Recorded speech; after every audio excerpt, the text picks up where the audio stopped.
This past week, the world saw political commentator and right-wing pundit Charlie Kirk be assassinated during one of his many debates where he sits at a college campus and has students come up and debate him on a myriad of different issues. I want to make one thing clear right off the bat. This was very horrific to see, and I do not condone, support, or approve of, advocate for any of that, any kind of political violence. At the same time, I do not believe that you or anybody else needs to feel sympathy and shed a tear for a man like this. Political violence is awful. So were many of the horrible things this man advocated for and pushed in many different aspects. Hey everyone, my name's Christian, and I want to talk about Charlie Kirk, political violence, and why we don't need to lionize him. We don't need to whitewash his history or anything like that. One thing that I want to start with, apart from condemnation of political violence, is that I also don't think it's right to celebrate the death of this person, no matter how much I disagreed with him, and I very much did. And I very much believe, and we'll get to it, many examples I have here of how he was a vile human being. Nobody deserves to die like that. Nobody. I want to make that perfectly clear.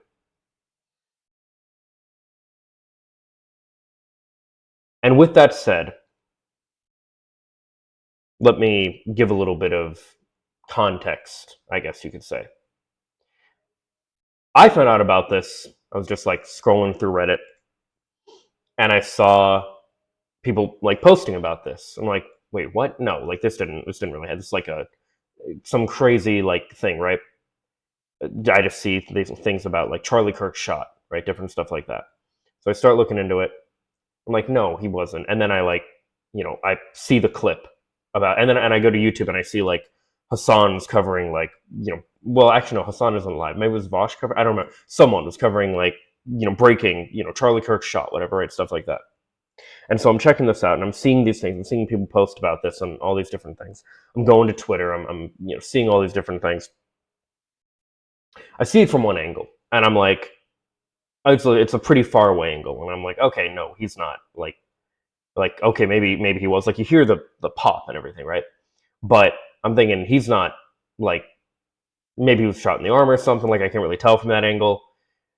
Then I find a close-up image and I see immediately, I'm like, oh no, it's very graphic and you can easily tell there's no way he could have survived that.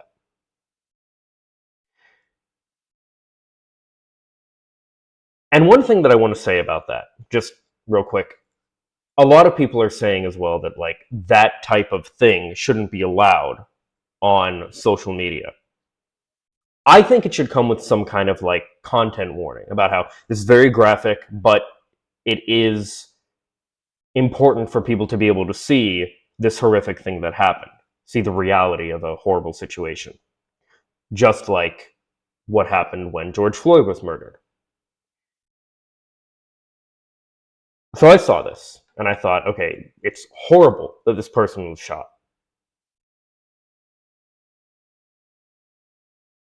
And that's pretty much it. Like it's horrible, But then I start seeing people talking about him,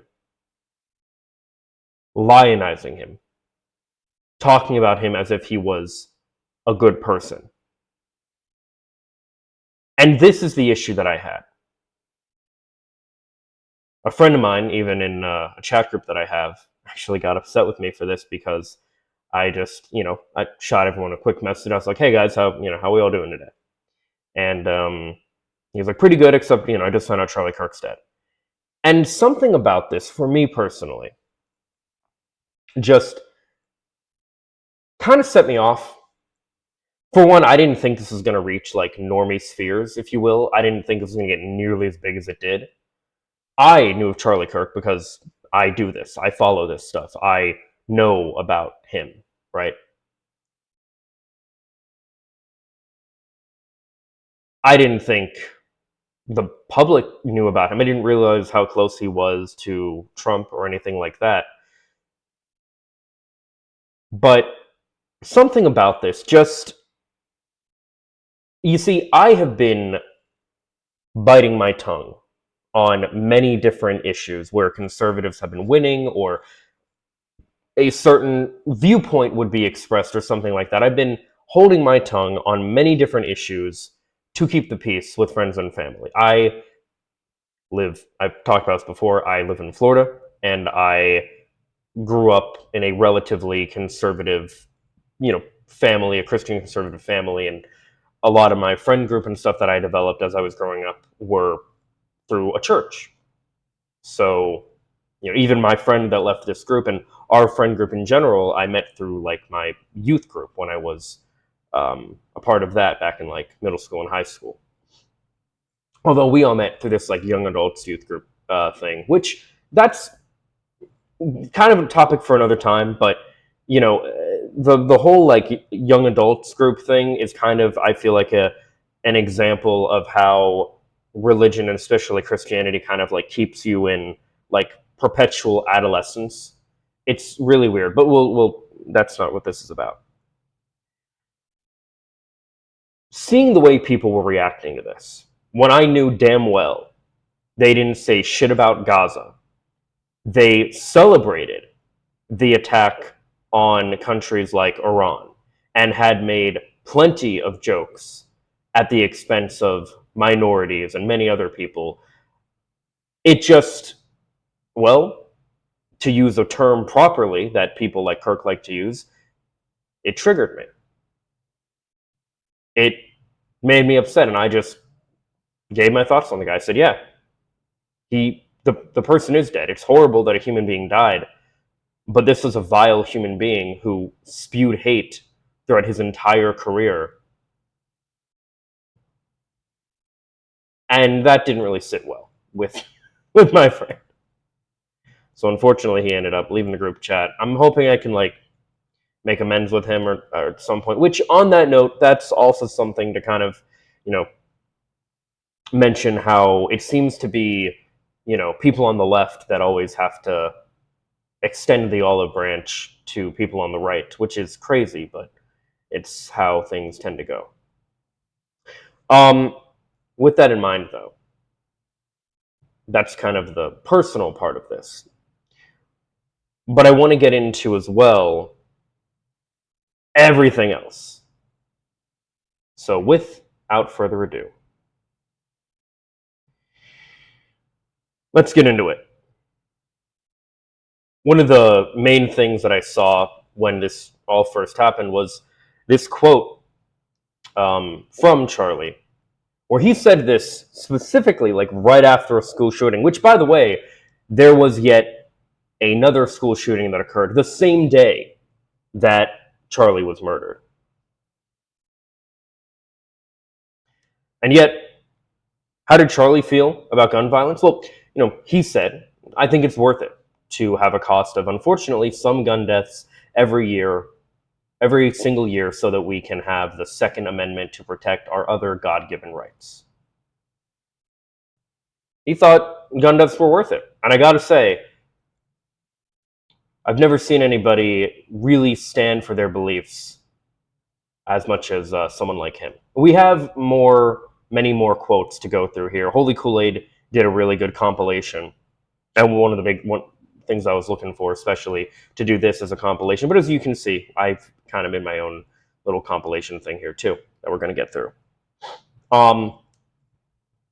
But before we get to the compilation of this and many other horrible things that he said, which another one as well, by the way, was he also believed that executions should be public. He thinks we should bring back public executions for certain people, I can only imagine the kind of people he had in mind. And that they should be swift, and hey, maybe even Coca-Cola can sponsor it. He was jovial about this. He was very callous and making jokes about the either actual or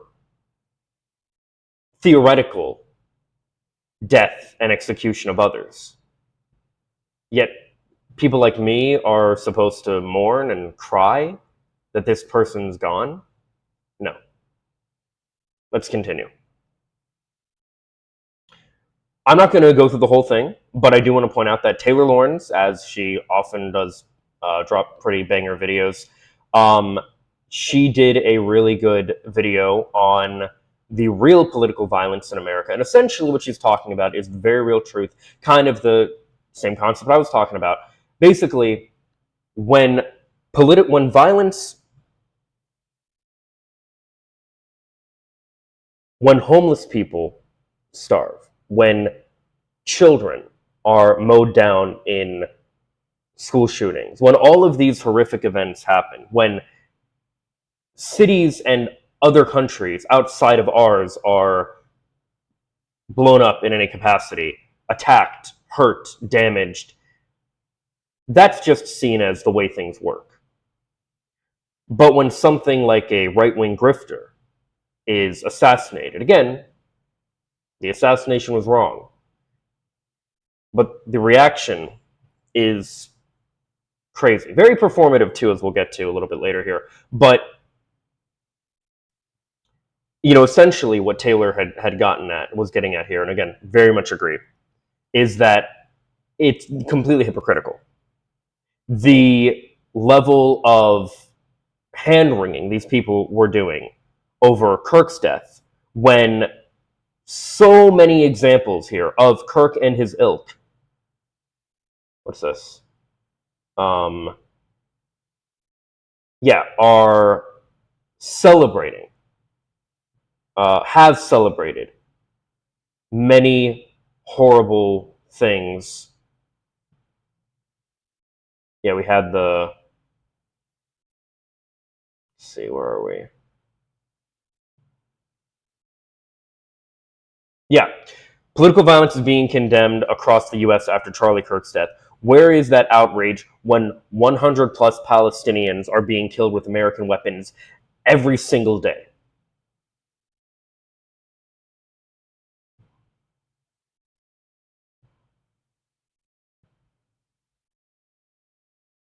Yes. Kirk had said George Floyd was a scumbag. He was one of the many people that said, well, we don't know if he actually died from having the knee on his neck. It could have been because of the fentanyl in his system or something like that.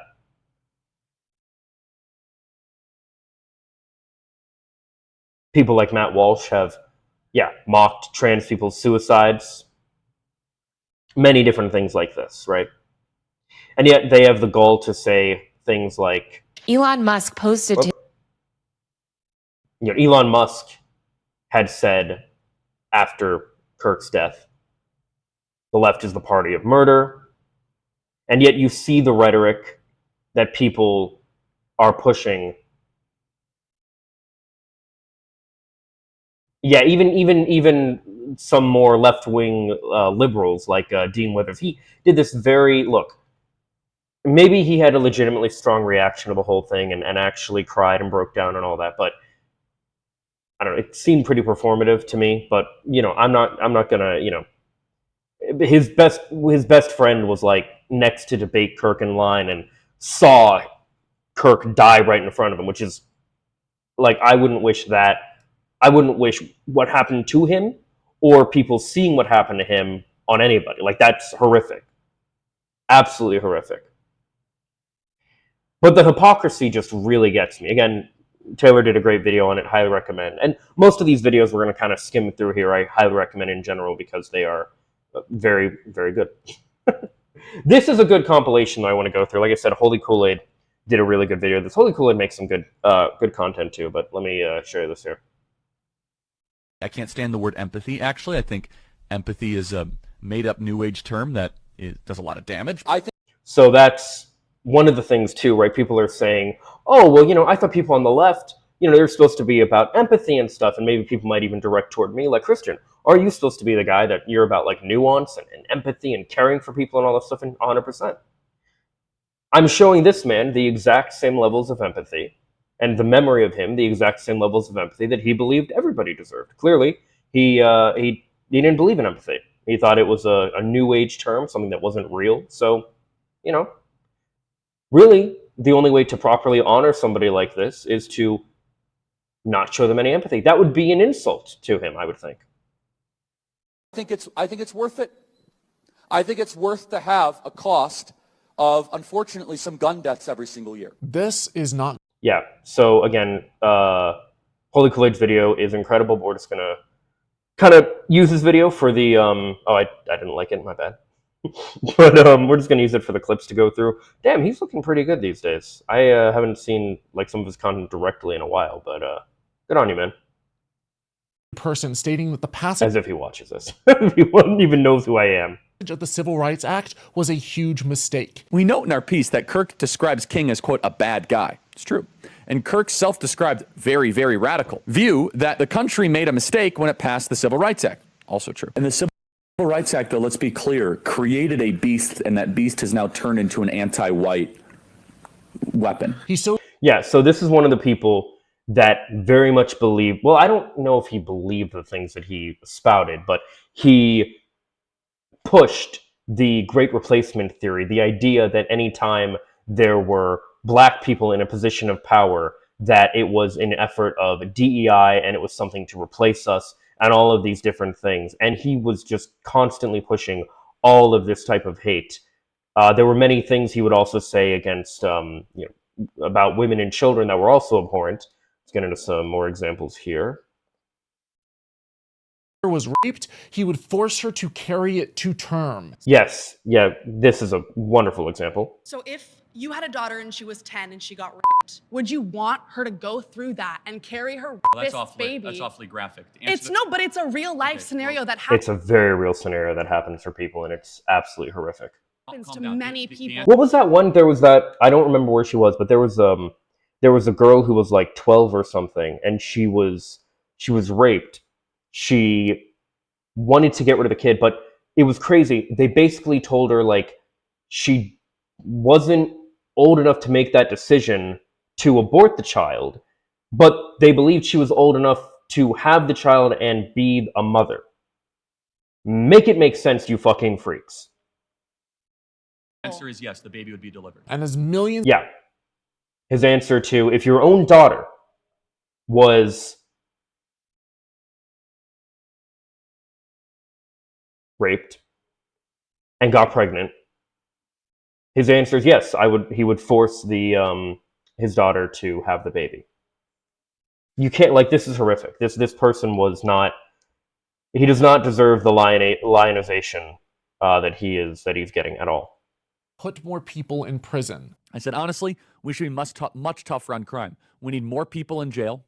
We need more arrests. America has more prisoners than any country on earth. He's right.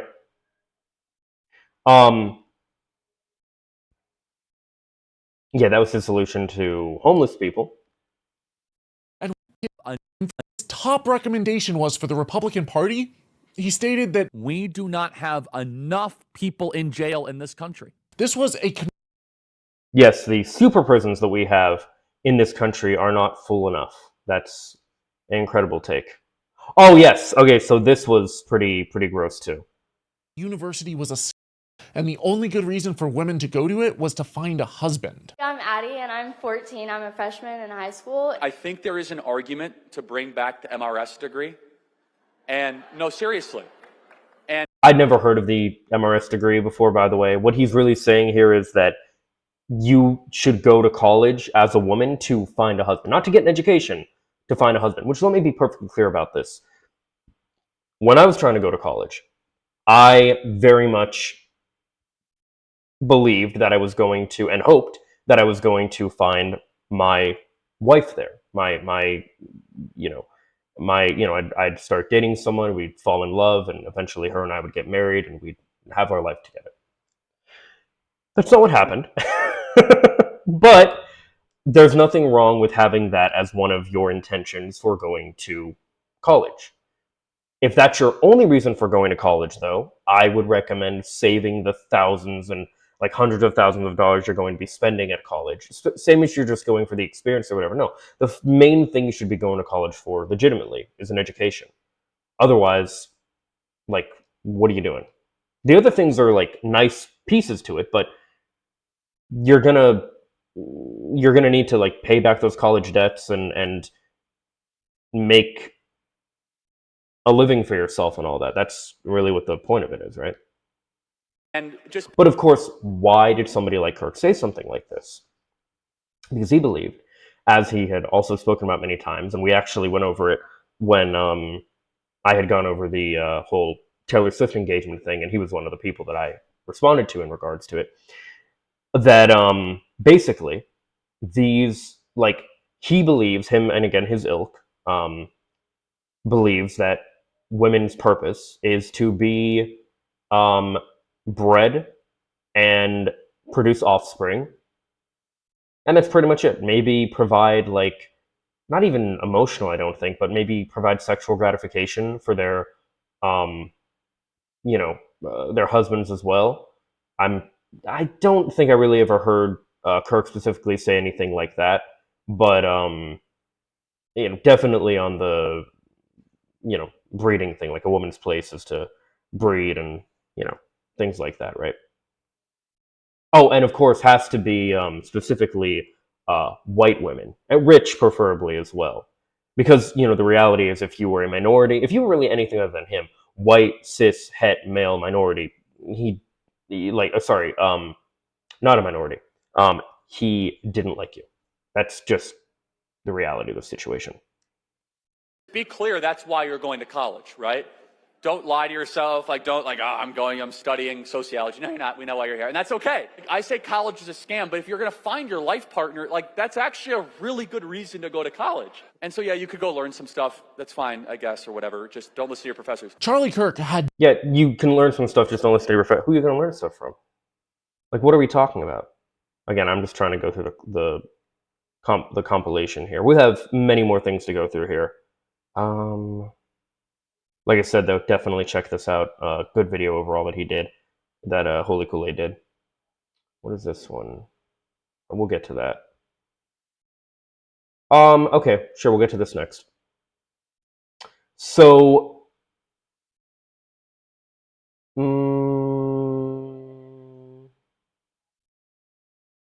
okay, we'll get to this next. So basically, without even knowing anything about who the shooter was, their race, their identity, their anything, so many people, especially on the right, were speculating, seething and hoping, not seething, foaming at the mouth and hoping that this was a trans person, that this was a minority, that this was someone, and they must have been someone on the left. Because no one on the right would ever do anything like this, right? Even though statistically, it's people on the right that do this, that commit these mass shootings and things of that nature. In fact, I believe it's called Cato Institute, recently put this out: murders in politically motivated terrorism since 2020.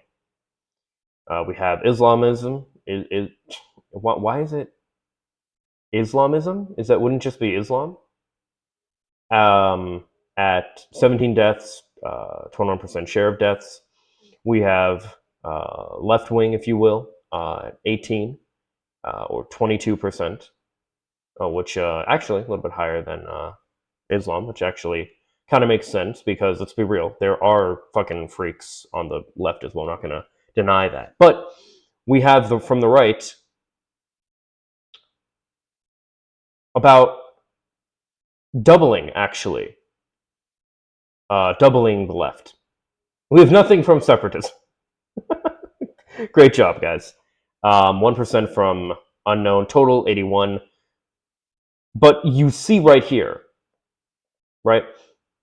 So when people like Donald Trump go on and say how the radical left and their rhetoric of calling people Nazis pushes people to this, and everyone's pushing this narrative that, oh, they must have been a far left extremist or whatever, all these different things. I don't like extremism in general. I don't like it on the right. I don't like it on the left. I do consider myself to be a leftist for sure. Certainly not a centrist. I'm not an enlightened centrist. But I would not consider myself extreme. I think people who are extreme, I think extremists are really people like this who take their ideology into their own hands and commit violent actions such as this, which, once again, absolutely horrific.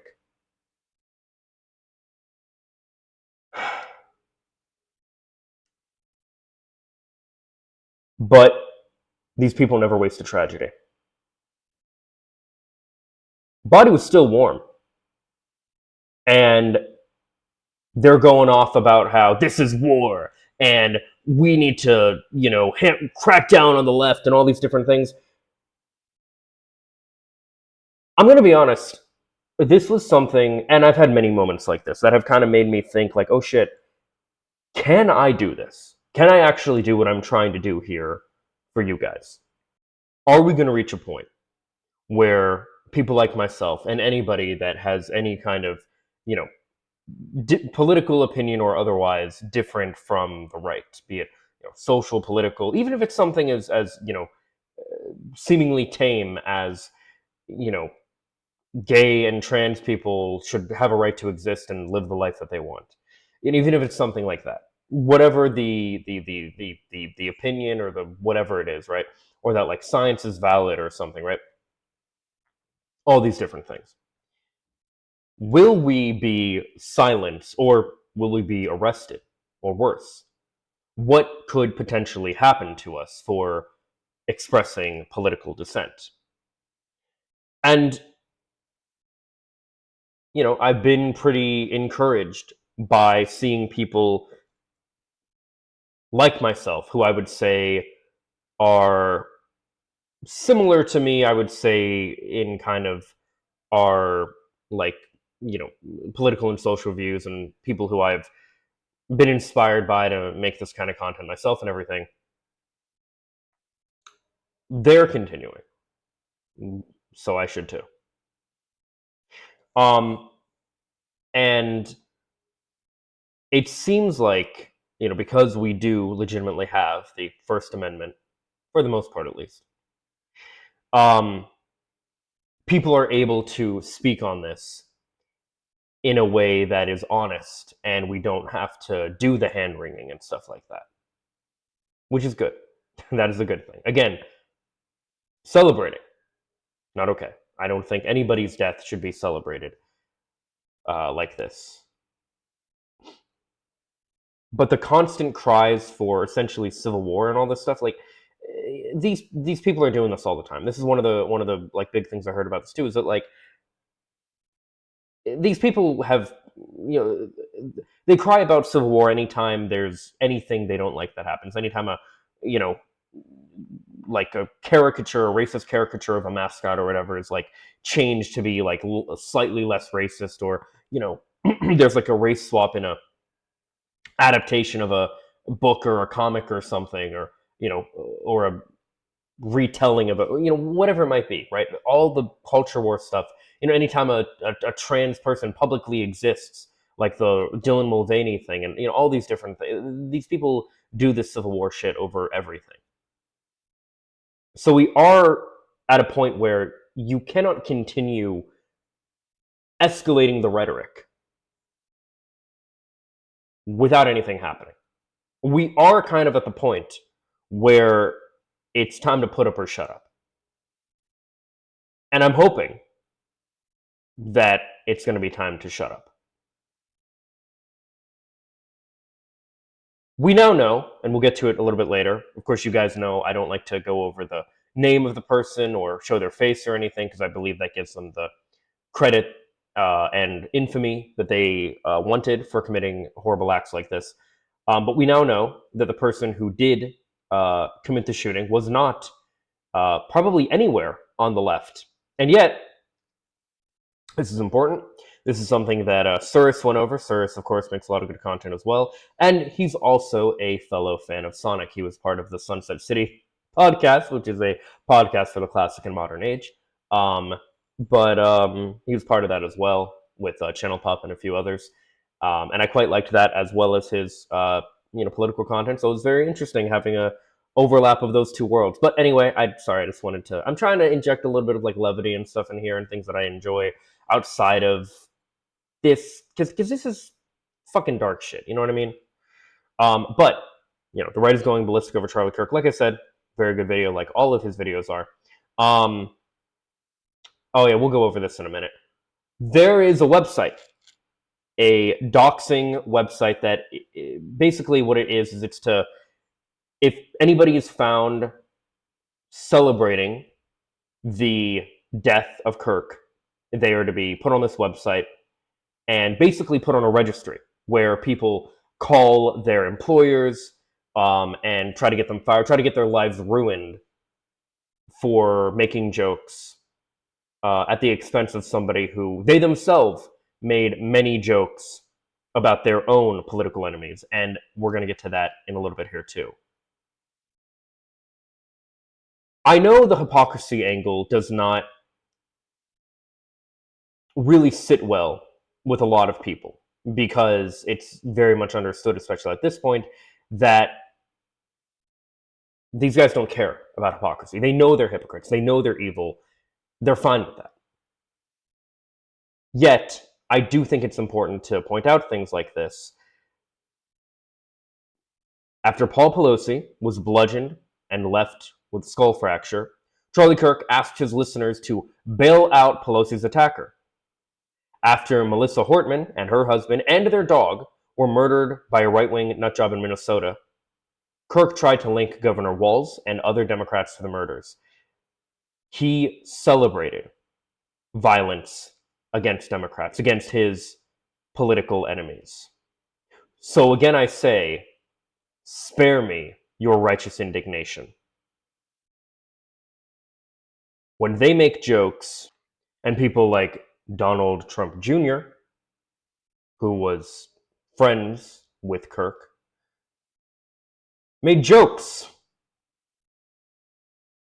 about the attack on Paul Pelosi. This is a really good post. Occupy Democrats has been like killing it with a lot of this stuff. So a lot of the things I'm going to show here are definitely from them. In light of yesterday's shooting, death of Charlie Kirk, it's worth remembering that while Paul Pelosi was lying in the ICU near death with a fractured skull after being attacked by a MAGA nut, vile ghouls like Donald Trump Jr. thought it was comedy content. Got my Paul Pelosi Halloween costume ready. If you don't know the context of this, basically a crazy person who was a MAGA ghoul, as they said, broke into Paul's house with a wearing nothing but underwear and a hammer and bashed his skull in. These people don't just enable violence, they celebrate it. So once again, I say, spare me your righteous indignation. Trump had said about the horrible incident, it's horrible, but we have to move on. And he also said, in regards to actually being in the, going to the funeral, didn't go to the funeral, even as a performative gesture, nothing like that. And even said about the governor of Minnesota. I think the governor of Minnesota is so whacked out, I'm not calling him. Why would I call him? I could call and say, hi, how are you doing? The guy doesn't have a clue. He's a mess. I guess I could be nice and call, but why waste time? He thought it was a waste of time. And despite the, funny voice and the Trump impression, this is very serious. Like, this is the president of the United States saying it's a waste of time to offer condolences to somebody. Why? because they're a political enemy. Because these people do not fucking care. Here's some other things we have to go through. We have a lot to go through. I'm not sure what I want to go through first. I've compiled so much, and they're in different things. Oh, okay, that's a big one. Should we go through that now? No, we'll go through that later. Oh yes, okay, this is one. Charlie had advocated to bring stoning back. He said that, that gay people should be stoned in accordance with God's plan, or true love, however he phrased it. The reality is, part of it is that there are so many vile things that he said throughout his entire career. Like, you could probably find something awful he's said in every single video he's put out, every public appearance he's made, everything. Another example, not something that he said, but of course, Michael Knowles had famously said that trans people needed to be eradicated from public life. These people are like, they're cry bullies. They spit their hateful rhetoric time and time again, and then when something happens to them, you're supposed to feel sorry for them. I'm supposed to feel sorry for them. So again, I say, spare me your hand-wringing and your righteous indignation. Now, let's look at this example. This is from one of those Jubilee debate videos. By the way, I do think there actually is a good way to debate people. We'll get to that in another video, but that's not what this is about, so let's just continue with this. It shows they were actually better in the 1940s. It was bad, it was evil, but what happened? Something changed. They committed less crimes. Maybe they were afraid. I mean, 4,000. Yeah, just to be clear, Charlie saying black people were better off in slavery and subjugation before the 1940s. Black men, women, and children were killed in violent lynch mobs. That's your explanation, but I guess racial terror permeated American culture for hundreds of years. Black America is worse than it has been that in the last affected 80 years. the generational psyche of an entire group of people? No, I'm sure it did. I'm not discounting that. I'm just it shows they were actually better in the 19. Yeah, this is crazy shit.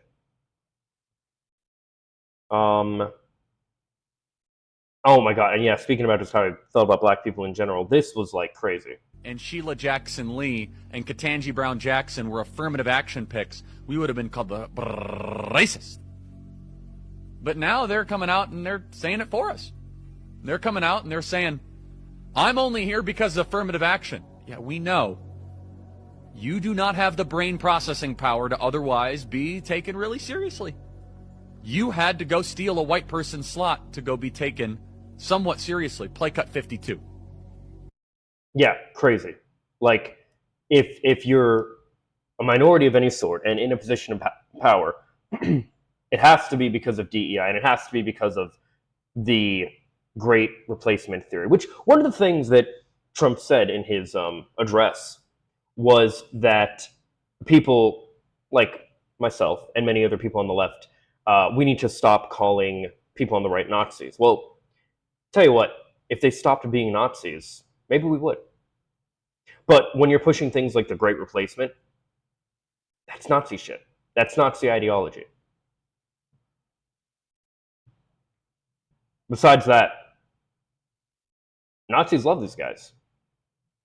What does that tell you?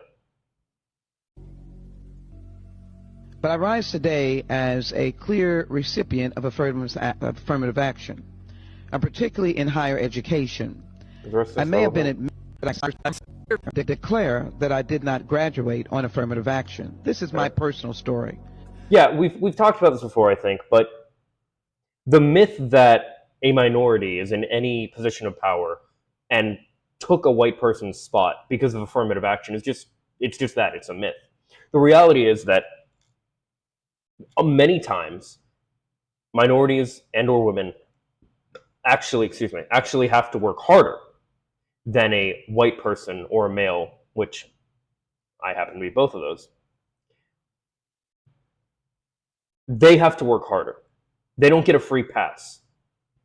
They have to put in more work, more effort to get to the same point often that people like myself are just kind of given in many ways. I hear because of action affirmative. She can't even say that. We know. It's very obvious to us that you were not smart enough to be able to get in on your own. I couldn't make it on my own, so I needed to take opportunities from someone more deserving. You know, this is how arrogant Joy Reid and Ketanji Brown Jackson and Michelle Obama and Sheila Jackson Lee are. They're so narcissistic, they think this is persuasive.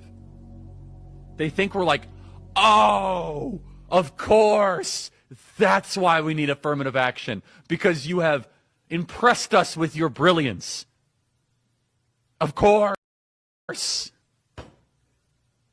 Oh no, imagine the world without Joy Reid. Imagine the world without Sheila Jackson Lee or Michelle Obama or Ketanji Brown Jackson. They think this is persuasive.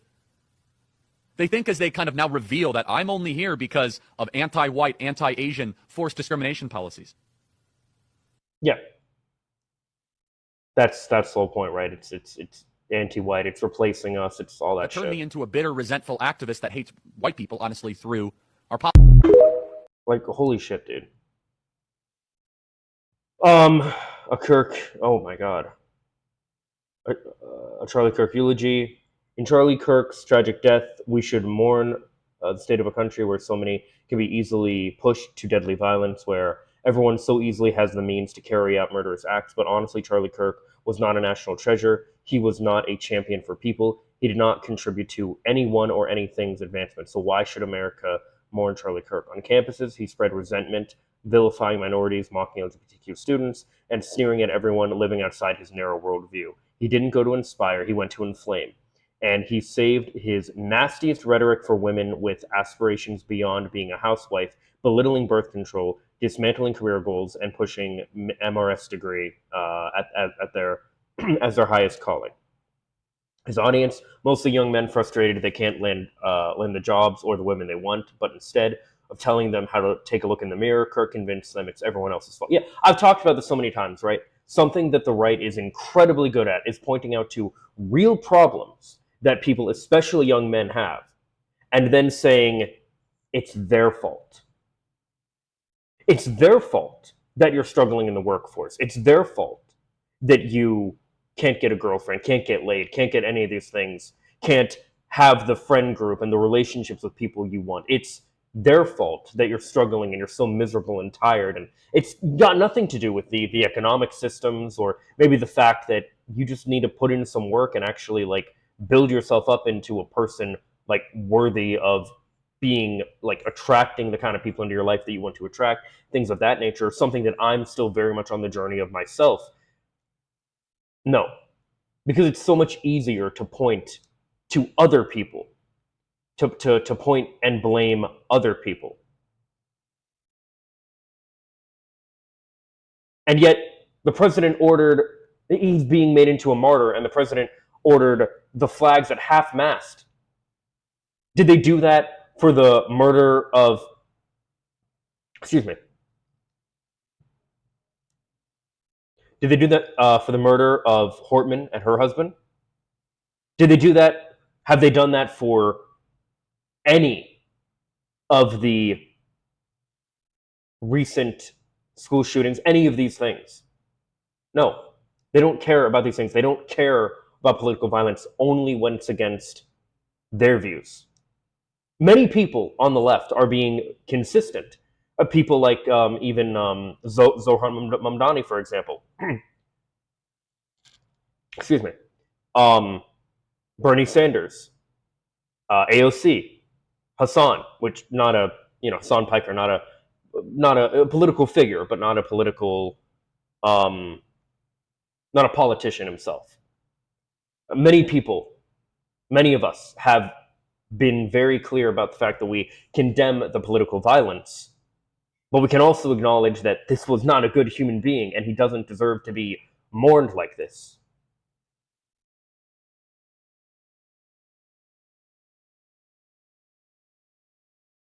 Then you got things like this, Kira. Sometimes they have good takes. This is not one of them. Charlie Kirk is a father and a husband. He is a human. Was. I don't care if you politically disagree with him. Nothing justifies this sick act. So this is something. Everybody has a family.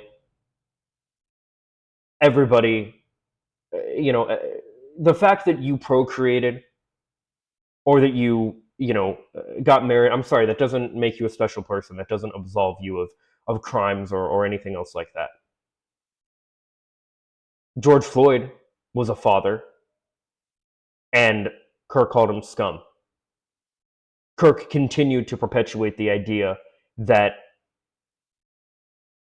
Floyd didn't actually die from the cop that obviously held his knee on his neck for way too long and killed him.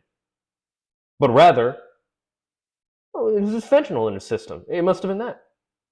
Which, as people have pointed out as well, we don't really know Kirk didn't have fentanyl in his system, do we? Yes, neo-Nazis love Kirk. White man, fight back! White man, fight back! White man! Oh, was this? I thought this was an old video. In Huntington Beach, California, a neo-Nazi rally had erupted in honor of Kirk's death. Yeah, and look at this shit. White men fight back. Fight back! White man, fight back! White man, fight back! White man, fight back! White man fight back. What do you think the white man is fighting back against? Boom. Firing squad. No, it's true. Boom. We also have this example of Trump very clearly endorsing political violence. In the old days, boom, firing squad. No, it's true. Boom, gun, bang, bing, bong. When we were strong, bing, and it goes quickly, right? It's called, you're dead. Well, it went looked to go pretty quickly for Kirk too, so I guess even Trump, if he's being consistent, not that any of these people ever are, but, this is a pretty good compilation. The Civil Rights Act. Yes, this is the one. If any of you had looked at the thing with what it was saying about black women and saying, well, he might have just meant that about her specifically. Take a look at this. I see a black pilot, I'm going to be like, boy, I hope he's qualified. The Civil Rights Act was a mistake. More cops should be around your neighborhood. Why do blacks have a broken family? White person were to come up and say, black America really needs to get its act together and stop sleeping around all the time, and it needs to actually have Why would you? Because it's true. What percentage of young blacks have both a mom and a dad raising them? Of course we pander to blacks. They're in every TV commercial. And they're saying, I'm only here because of affirmative action. Yeah, we know. Wait, what was that? You do not have the brain process of that commercial. They're in every TV.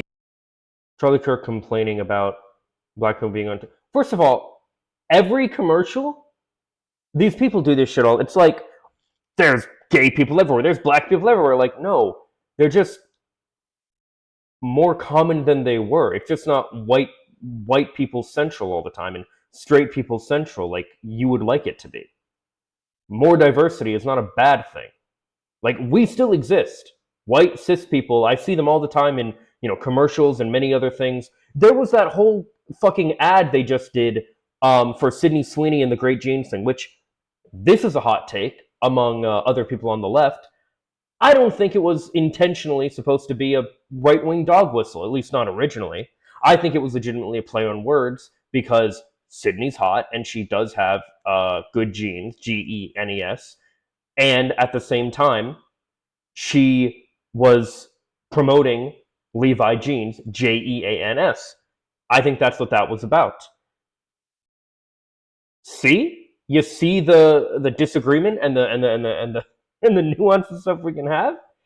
But, people like this will complain, oh, there's no, white people in this stuff anymore. Like, we just had that whole thing, Like, crazy shit. TV commercial, and they're saying, I'm only here because of affirmative action. Yeah, we know. We went through that. Dealing with some. I do wonder if the brain processing power thing is him just saying, like, either because she's a woman or because she's black, or maybe because she's a black woman, we're getting some misogynoir in there. she doesn't have the brain processing power. Like, oh, we know you don't. Like, you processing power to otherwise be taken really seriously. If I'm dealing with somebody in customer service who's a moronic black woman, I wonder, is she there because of her excellence, or is she there because of affirmative action? Things got worse. How do you live a life like? How do you go somewhere and you see somebody who has a different skin color than you and you think, oh my God, they're annoying me, or I wonder if they're qualified or whatever because they're black. Like, I've talked about this before, right? But personally, I've only ever really had issues, disputes, whatever it might be, with white people. Never, I've never experienced it with like other races. Not because like other races are better or whatever, just because white people are more common, especially like where I live, and therefore the people I would have conversations with and disagreements with were white people. Like, we're all just people. But this hateful rhetoric this man pushed, these are why the lionizing of him bugs me so much, and why I'm making this video. Since the Civil Rights Act. More violent, less fathers around. It's got worse since the Civil Rights Act. Her excellence, or is she there because of affirmative action? Things got worse since the Civil Rights Act. More violent, less fathers around, poorer. Be kissing the ground with. Also, wait, that thing about affirmative action, that was about a grocery store clerk. You don't have to be that special to become a grocery store clerk. That was like my first job, like right when I got out of high school. What are you talking about? Jesus. Gratitude, because you're right.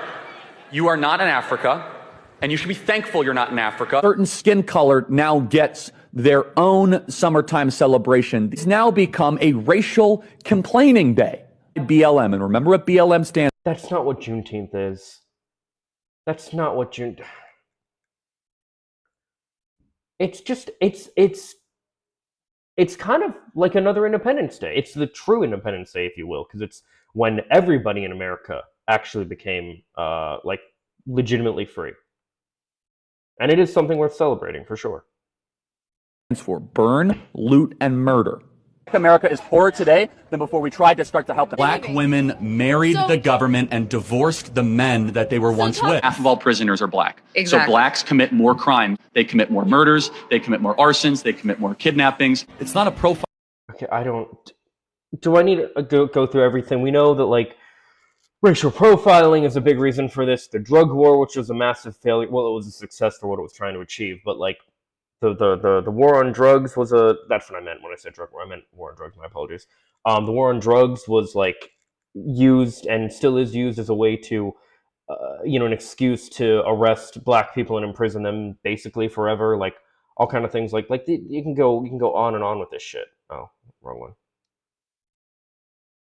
When it comes to that, blacks are far more likely to commit crimes than any other group. See a black pilot, you wonder, boy, is that person there because they earned it or because they were placed there? No, a normal person doesn't think that. A normal person does not fucking think this way. You have to have so much hatred in your heart for someone or a group of people in this case to think that. That's ridiculous. In America did not have the same rights they had today.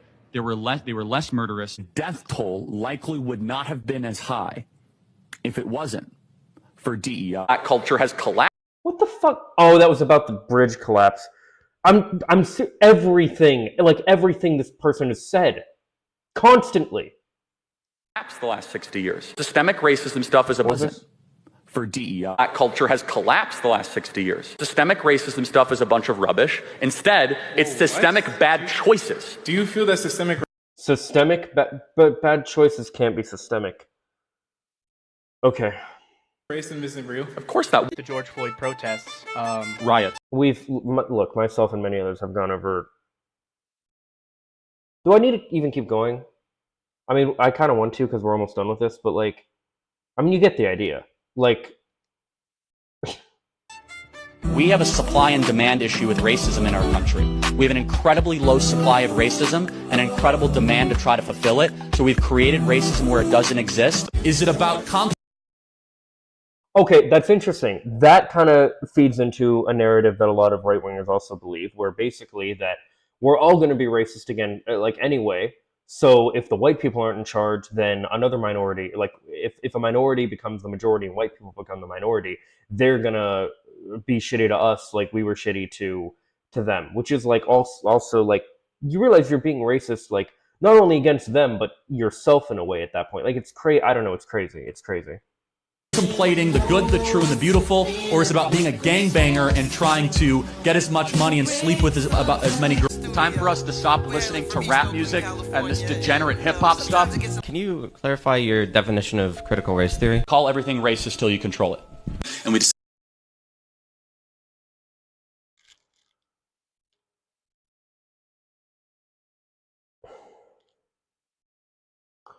Critical race theory. Call everything racist till you control it. Okay. God, we really let these people run with the narrative for way too long. This is crazy, man. See, this is the thing, right? People, those were the debate. Excuse me, the debates that he had, and people will say, "Oh, well, you know, he really encouraged spirited debate." No, he didn't.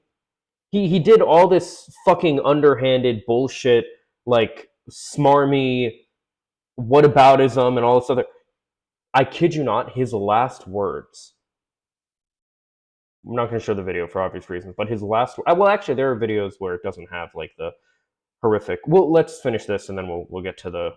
I'll show you what I'm talking about. Decided to basically usher in the Civil Rights Act as a new anti-racist dogma creed, and I find something fundamentally wrong with that.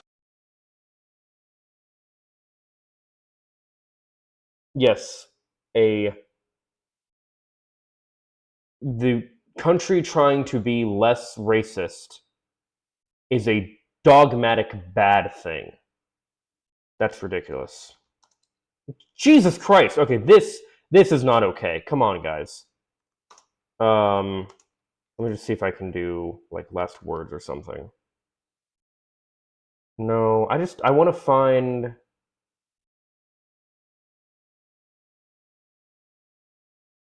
This is actually a pretty good video as well here. Yeah, let's go with this, right? There's no shot. We're going to get started, everybody. You know how it works. Question and answer. Also, thank you to We're Lane gonna make from sure Why this Refi. doesn't That was have great. Really appreciate it. And we're going to be here for a couple hours.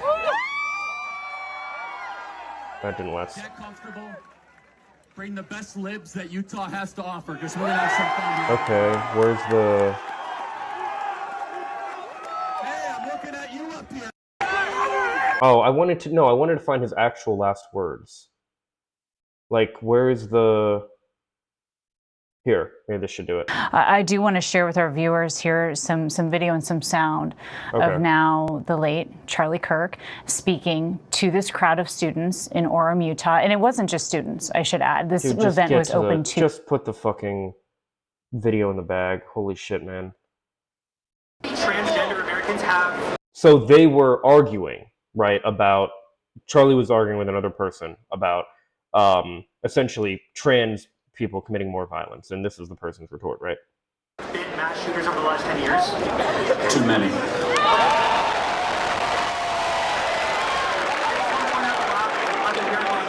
5. Okay, now 5 is a lot, right? I'm going to give you some credit. Do you know how many mass shooters there have been in America over the last 10 years? Counting or not counting gang violence? I do want to... His last words, you can't make this up, man. His last words were legitimately obfuscating and trying to redirect a legitimate point in favor, for him, in favor of gun violence. Basically trying to say, well, black people commit all the gun violence. Those were his last words. What a horrible, hateful way to go. That's crazy. That's insane. If this was a movie or something, and this happened to a character in a movie or something, or a book or whatever, you'd think that's contrived. That's like, there's no shot. Like, there's no way that oh yeah, that actually happened. Yeah, okay. How poetic. But no, for him, surprised one bit. It was real. It was very poetic. Crazy. Now, what people have been finding out about the shooter, like I said, not going to show him, not going to show his face, not going to put his name. I've talked about it before, but so basically, although MAGA figureheads have been quick to point fingers at the left for Kirk's death, the person's grandmother insisted that they come from a family of Trump supporters. See, it's been found out more and more that essentially the dude was fucking right-wing. And so was his family. And now, and I can't really show this without getting into, without showing the video and everything. Again, I don't want to show the killer. I don't want to give them, that infamy. But basically, I'll just read this post from Christopher Webb here. They're having a hard time coping because the killer was white and from a Christian family. But statistically, that's the profile for politically motivated violence. Yeah, dude was Mormon. Utah. They were in Utah. And statistically, that profile always gets the benefit of the doubt. If he were black, she'd be foaming at the mouth.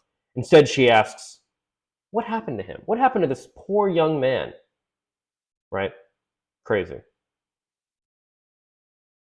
It's crazy how they're backpedaling on this.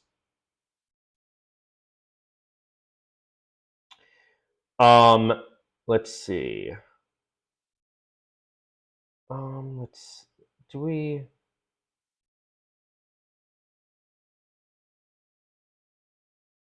Okay. Good. Well, yeah. We have this post as well from Stacy. Oops. Okay, whatever. From Stacy Patton. We cannot allow this tragic assassination to whitewash Kirk's legacy. She says, I am on Charlie Kirk's hit list. She wrote to her, 215,000 followers on Facebook. His so-called professor watch list under the umbrella of Turning Point USA. Nothing more than a digital hit list for academics who dare to speak truth to power. She got on that list in 2024 after writing commentary that inflamed the MAGA faithful, and once my name went up, the harassment machine roared to life. For weeks, my inbox and voicemail were deluged. Mostly, white men spat venom through the phone. You can fill in what these words are. They threatened all manner of violence. She continued. They overwhelmed the university's PR lines and the president's office with calls demanding that I be fired. Patton wrote, the flood was so relentless that the head of campus security reached out to offer me an escort because they feared one of these keyboard soldiers might step out of his basement and come do me harm. And I'm not unique, she added. Kirk's watch list has terrorized legions of professors across this country. Women, black faculty, queer scholars, basically anyone who challenged white supremacy, gun culture, or Christian nationalism suddenly found themselves targets of coordinated abuse. Some received death threats, some had their jobs threatened, some left academia entirely. Kirk sent the loud message to us, speak the truth, and we will unleash the mob. That is the culture of violence Charlie Kirk built. He normalized violence. He curated it, monetized it. He sicked, like to sick a dog on someone. He sicked it on anyone who dared to puncture his movement's lies. And now, in the wake of his shooting, there's all this national outpouring of mourning, moments of silence, yellow prayer hands, and tributes painting him as a civil debater. Patton continued, but the truth is that Kirk and his foot soldiers spent years terrorizing educators, trying to silence us with harassment and fear. And now the same violence he unleashed on others has come full circle. Yeah. There's a quote if he's as much of a godly man and a scholar of a biblical scholar as he claims, he should be familiar with the phrase, those who live by the sword but die by the sword. And in his case, those who live by the gun die by the gun. But what I find especially jarring is the dissonance in public mourning for a smug white man whose life work was actively hostile to certain groups. She continued, Kirk spent years demonizing LGBTQ people, mocking gun survivors, spewing racism about black folks, and pushing policies that literally shorten lives. It's so revolting to watch a bipartisan wave of grief sweep over this hateful racist as if he was a neutral community servant, she concluded. This is pure unvarnished truth. This is pure unvarnished truth from Patton. Charlie Kirk did not deserve what happened to him, but nor did his victims deserve the hell that he unleashed on them. If America is going to build a more peaceful future for ourselves, we must condemn political violence while also condemning the hateful, bigoted rhetoric that made Kirk a multimillionaire. And that is exactly why what she felt, and I'm a white guy, I didn't directly experience any of the bullshit she or other people like her went through. But I saw it.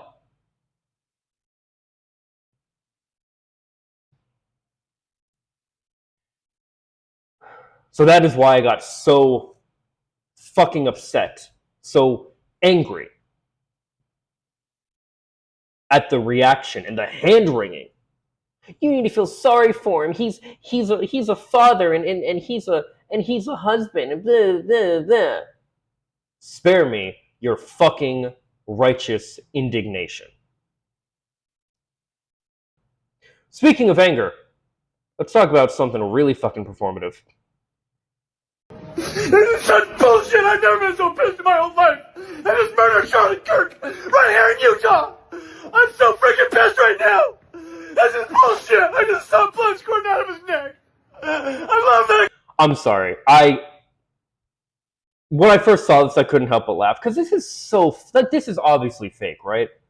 We can all tell that this guy is, like, obviously faking it, right? Guy! He would have been our next president! No, that fake cry, come on, man, this is so performative. I'm so pissed right now! Why do they always come with fucking violence? God! Yeah, why is the left always doing so much violence? Even though we looked at the statistics. Damn it!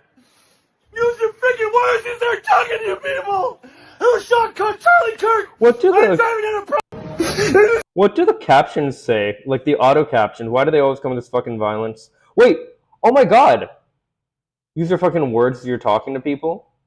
Dude, actually, you know what? You know what? I agree with him. Charlie was definitely that. Oh my, that's crazy. Hey, the auto captions actually got something right. Women are so emotional. To be honest, I've only ever seen men act like this. True.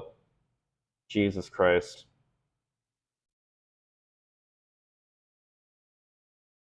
Yes! Oh my god, right? The immediate tone shift here is wild. Alright. I just want to make sure we don't have his fucking face on screen. Okay. Yes, from Nancy Mace, right?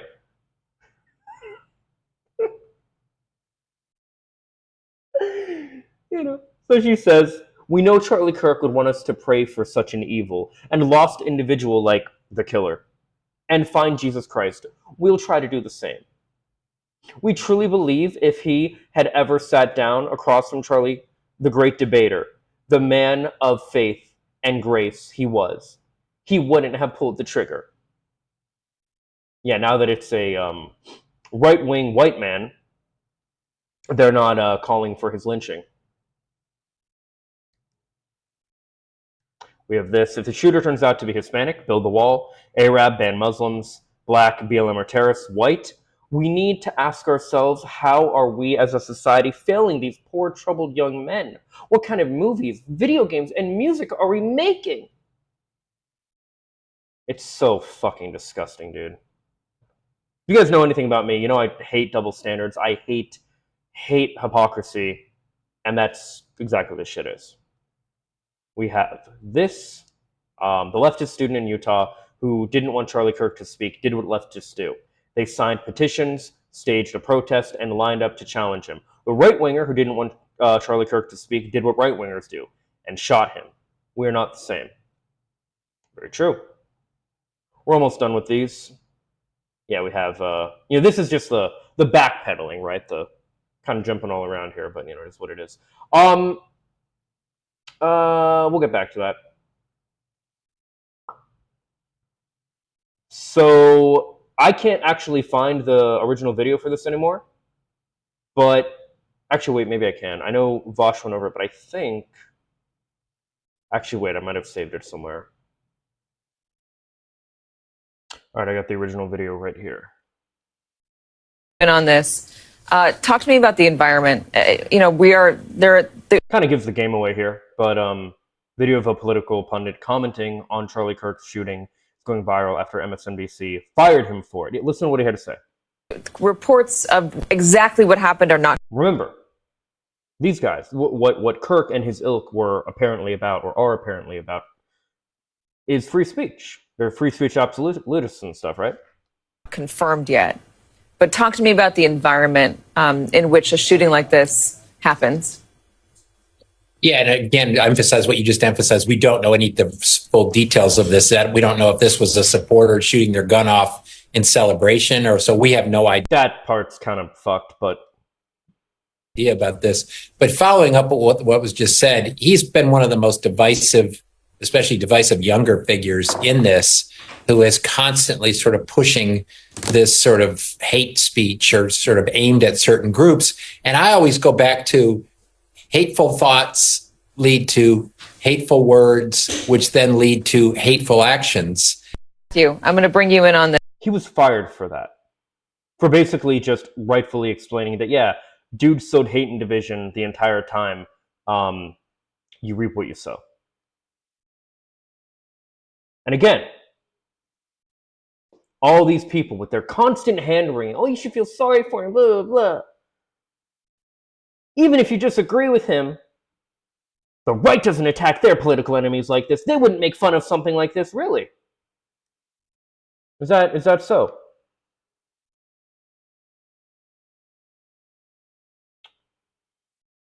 They lectured us about the dangers of the right, then they cheered when Charlie Kirk died. It's a sickness. And yet, I'm going to post it in May. Congrats to George Floyd, 5 years sober. Get it? Because he's dead? Isn't that funny? Isn't that hilarious?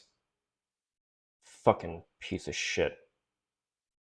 Again, I say, spare me your righteous indignation. How horrible it must be. I mean, yeah, honestly. How horrible to be a parent of one of the kids shot today in a Colorado school, and it's all about Charlie Kirk's moment of silence in Congress and flags lowered at half-staff. Clearly, children are second-rate and expendable, especially when you can use Kirk to further divide the country.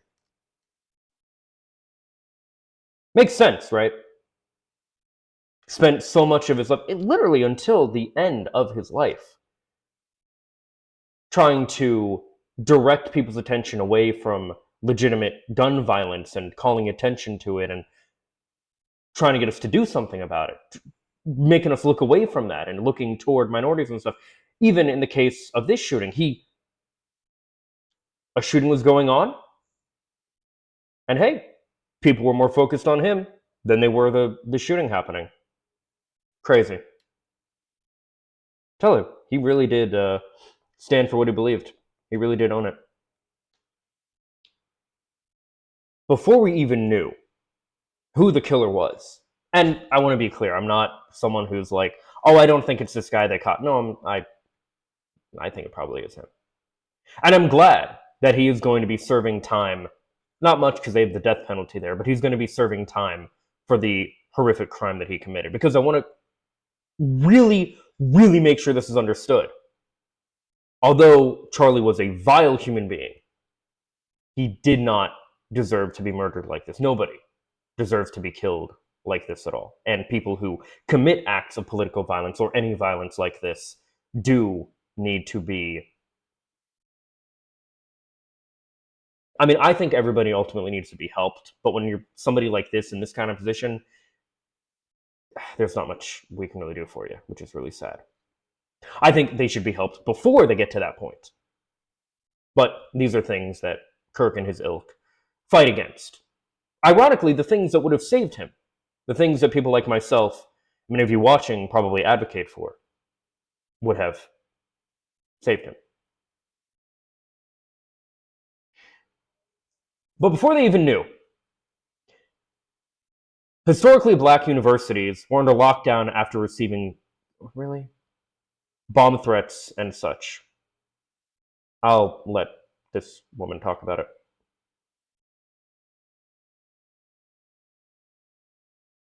Kara Phillips. Activities after receiving potential threats against their campuses. The lockdown measures come in the wake of yesterday's shooting of Charlie Kirk, though officials have not linked any of those threats to that shooting. Our Alex Brochet joins us now with more. So what are we...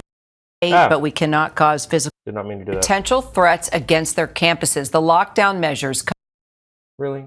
Dude, I just want to make them bigger. Why is it so small? That's what she said. In the wake of yesterday's these are okay. Shooting of Charlie Kirk, though officials have not linked any of those threats to that shooting. Our Alex Brochet joins us now with more. So what are we learning about the threats and the lockdowns and where it's taking place, Alex? Yeah, Kira. So we're tracking now at least 7 of these HBCUs that have been under lockdown in the past. You already know what Charlie Kirk would say about someone like this, right? Like, I don't have to say it. You already know.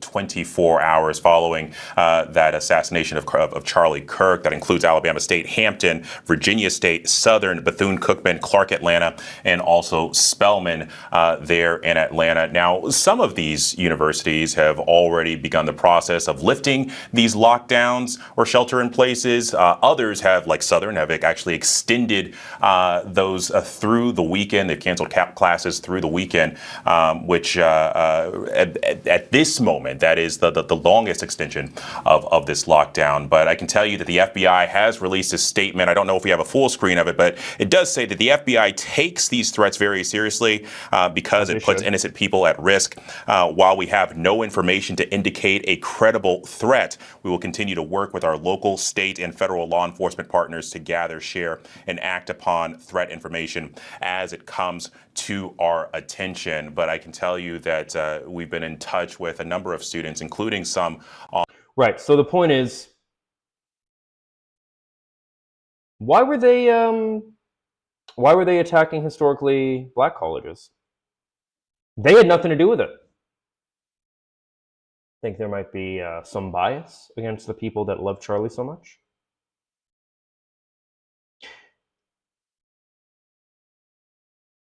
This is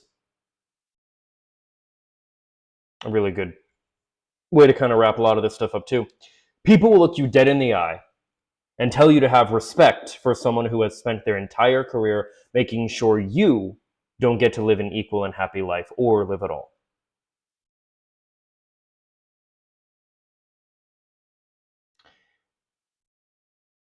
There's one other thing I want to go through here. Mother Jones, pretty good channel, has done a I say a lot of these like channels and stuff, but like this is a full-on organization. But still, good shit. There was a really good mini interview and thing they did with Hassan, where he basically talked about how, radical empathy, like this is a good thing. We need to have empathy for each other, but that, understanding that people like Kirk did not have empathy. He believed empathy was a made-up term. I'm trying to find as well, because there's like one more example I want to find that I really wanted to bring up here. Give me a minute. Oh, I wanted to touch on this too. There was a post. Unfortunately, just saw that horrific video of Charlie Kirk. Here, let me actually pull it up. There's this one as well. Unfortunately, just saw that horrific video of Charlie Kirk being shot. And now all I can think about are all of the scared, innocent school children who have been killed the same way, while people like him said that mass casualties are worth it to protect the Second Amendment. Like I said, really owned up to his beliefs.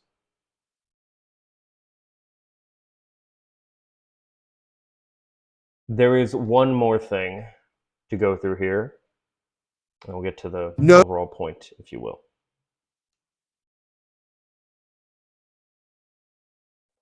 Charlie Kirk was not practicing politics the right way. His tragic and horrific assassination deserves widespread condemnation. But as we ponder his legacy, we should not sidestep the full picture. There's a tendency after a tragedy to focus on what's best about a person, or at least not focus on the negatives. And that's probably a good thing. But as we see Trump and his loyalists canonize Charlie Kirk, the president says he's going to give him the Presidential Medal of Freedom. I will soon be awarding Charlie Kirk posthumously. We should also look at all the things that Kirk said and did. After all, he was quite loud and quite proud about his own actions. Following the assassination, many in the media characterized Charlie Kirk in the most lofty of terms. Axios called him a champion of free expression. Ezra Klein, the liberal columnist of the New York Times, said that Charlie Kirk practiced politics the right way. He said he was envious of how Kirk built a political movement, and he praised Kirk's moxie and fearlessness. Here's the problem. Kirk built this movement on deceit, and his advocacy was laced with racism and bigotry. Recognizing this does not diminish how awful this assassination was, nor should it lessen our outrage and our sympathy for Kirk's family, friends, and colleagues. But if this is an appropriate time to assess Kirk's role in American political life, there ought to be room for a full discussion. Kirk was part of the crusade that broke American politics. He was a major proponent of Trump's lie that the 2020 election was stolen from him. Kirk pushed a false conspiracy theory that ended up inciting one of the most horrendous acts of political violence in U.S. history, January 6th. His role in all of that has been largely overlooked in many of the news stories about his political activities. As a right-wing provocateur and MAGA organizer, Kirk made many statements that could be considered racist, bigoted, homophobic. He said that the religion of Islam was not could be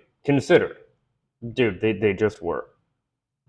Compatible with the West. Is macro-Islam compatible with Western values? Of course it's not. He hosted white nationalists on his podcast. He said that America must preserve its white demographics. He even once said that if he got on a plane and saw a black pilot... If I see a black pilot, I'm gonna be... No, he said that kind of stuff multiple times as we went through. Like, boy, I hope he's qualified. He would worry, fearing that person had been given the job only because of DEI or affirmative action. Now, Charlie Kirk did love debate, and that's admirable. He would go to college campuses and face off with... It's not admirable. Come on, dude. I just said how good Mother Jones is, and now, like, you're doing the fucking liberal shit. Like, oh, it's admirable. It's not the way he did debate. He wasn't arguing in good faith or anything.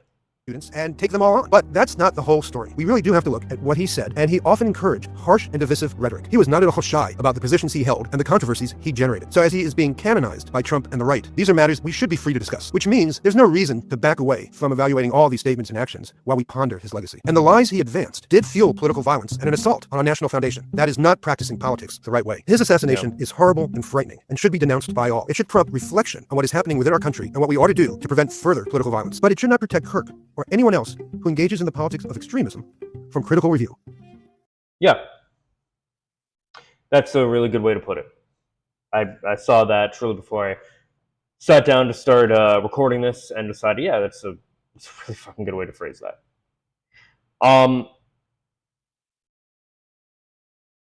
What is the takeaway of all this? Political violence is never acceptable.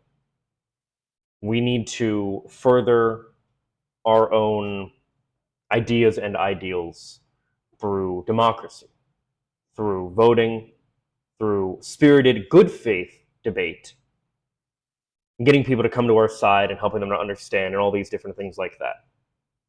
This is not the way. Granted, this person was not a fucking leftist or anything like that either, as we've also went over. But while it's very easy to condemn political assassination, political violence, you know, it's like, oh, you think murder is bad? What a bold take, right? I think we as a society really need to be better about acknowledging and being honest with somebody's real legacy and what they've done with their life or what they're doing with their life, whatever it may be. And not let the fact that they are now dead, whether it's through something horrific like this or any other, even if it's through natural means or anything, that we allow that to be used to whitewash them and act like they were this moral paragon. If somebody like Charlie Kirk was a horrible, vile human being, we should be able to be honest about that, and at the same time condemn the political violence that ultimately led to his demise, which ironically he very much pushed and clearly would have been and was in favor of when it occurred to his own political enemies.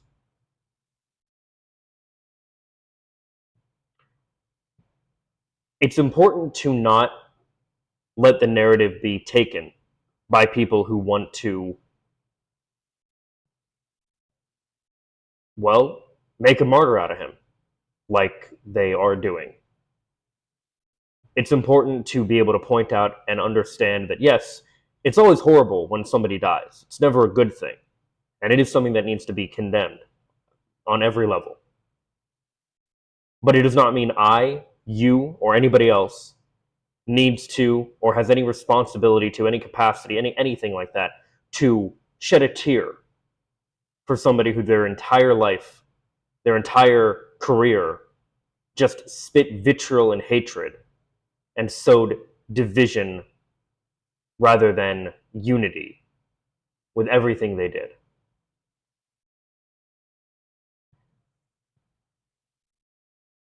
I do not approve or encourage anybody to celebrate the death of him or anybody else.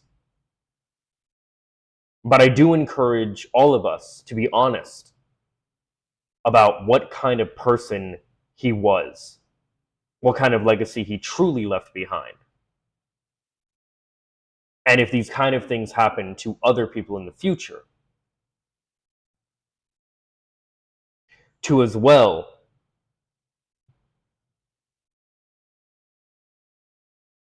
be honest about the fact that if they were a horrible human being, just because they're dead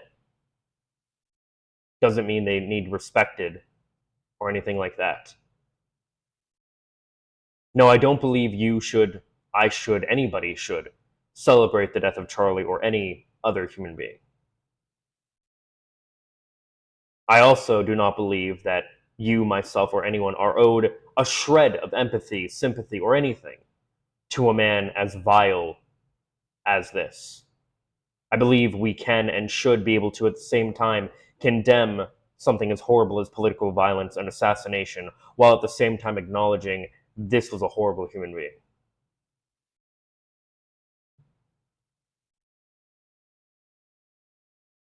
I think that distinction, being able to do those things at the same time, is incredibly important.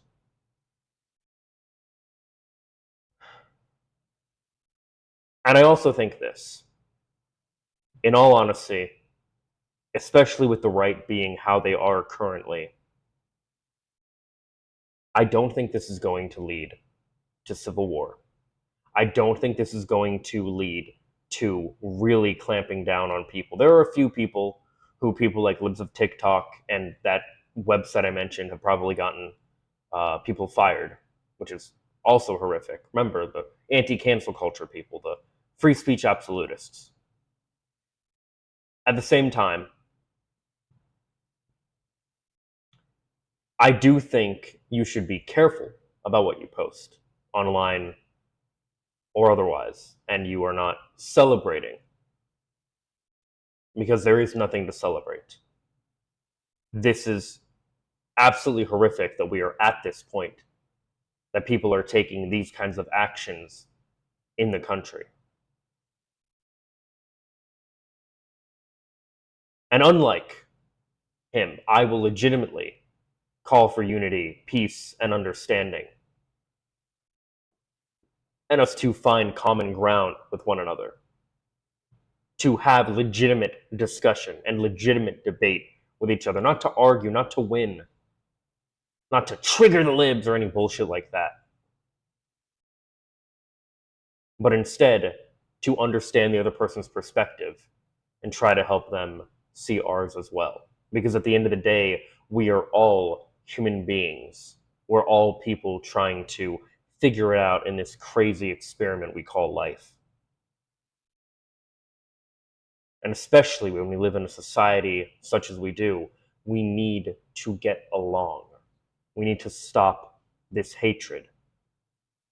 The very same kind that people like Kirk espoused constantly. We need to stop the hatred. And the only way to truly defeat ignorance and hatred is with understanding and love. As always, these are just my thoughts. Let me know what yours are in the comments down below. Follow me on social media for more.